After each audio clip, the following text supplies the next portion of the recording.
বলো দেখি যে what's the number one reason of admission failure? কেন একজন student most of the time chance পায় না?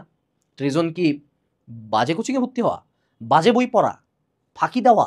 না, মেজরিটি অফ দ্য টাইমের অ্যান্সার হইল এক্সাম দেওয়া। না, এক্সাম দেওয়া। দেখো আমাদের কিন্তু এক্সাম নিয়ে অনেক অ্যালার্জি আছে। আমরা উদ্ভাসের উইকলি নিয়ে অসংখ্য মিম বানাই, আমাদের কোচিংয়ের নাম্বার নিয়ে আমরা অসংখ্য মিম বানাই, এবং মেজরিটি স্টুডেন্টস প্রথম 4-5টা সপ্তাহ এক্সাম দেয়, তারপর থেকে এক্সাম দেওয়া অফ করে দেয়। প্রথম দিকে ডেইলিগুলো দেয়, পরে ডেইলি বাদ দিয়ে দেয়, পরে উইকলিগুলো দেয়, পরে উইকলিগুলো বাদ দিয়ে দেয়, দেন লাস্টের দিকে যায় ফাইনাল মডেল টেস্ট দেয় আর কি, 2-4টা দিলে দিল, না দিলে নাই।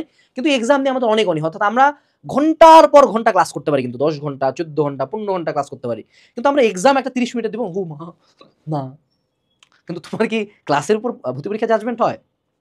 কম্পিটিটিভ এক্সামগুলো জাজমেন্ট কিসের উপর হয়? এক্সাম দেওয়াতে। আর তুমি এক্সামটাই দাও না, ক্লাস করো। সো আমাদের বাঙালির জানার অনেক ইচ্ছা, অনেক জানবে, অনেক পড়বে, অনেক বুঝবে, বাট ইমপ্লিমেন্টেশনের ক্ষেত্রে জিরো।